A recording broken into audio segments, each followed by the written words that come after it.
غیرت داریم، زنان ما را تحفه نمیدیم و زنان دیگران را هم تحفه نمیگیریم. خودتان اقرار میکنین که بله زن را پیامبر اسلام والی اسکندریه مقوقس تحفه داده. دینی که دو دین زن مثل اسباب، اشیا و اموال تحفه داده میشه و دین خودش مشخص هست و شما خوب است اقرار میکنین که زنان را تحفه میدین به یک دیگر. این سنت رسول الله بوده، برای مسلمانان میراث مانده. این اقرار خودتان بود.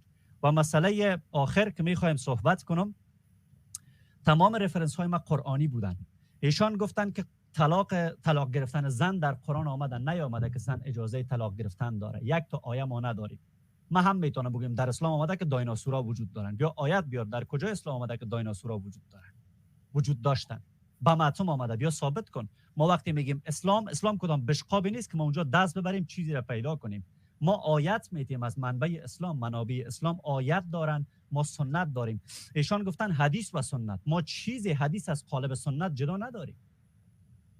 سنت به سه بخش تقسیم میشه: اقوال، گفتار و کردار. حدیث مربوط سنت میشه. اسلام 2 تا منبع داره، 3 تا منبع نداره. و مسئله بعد این که من گفتم در برابر 120 تا مفسر بیاین گفتگو میکنم، بله من توانایی را دارم. این افتخار به خودم و هموطنانم هست و به آینده کشورم هست که من توانایی از این را دارم که در برابر 1000 تا مفسر صحبت کنم. این تعریف مثبت هست. تعریف مثبت، ما از تعریف مثبت مگر میشرمیم؟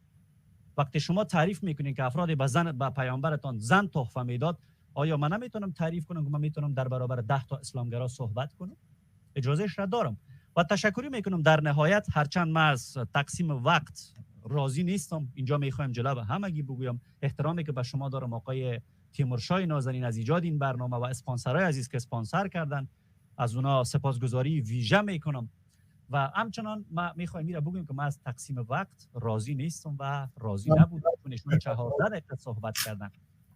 من میخوایم از پیشتان، چون آخر صحبت های آخر دکتر صاحب بود، من چند بارم گفتم که اینقدر وقت مونده، دکتر صاحب دوام دادن. خب خیره، تا جایی که لازم بود هر دو صحبتات داشتیم. اینطور خدای ناخواسته بسیار به انصافی هم وقت نشده.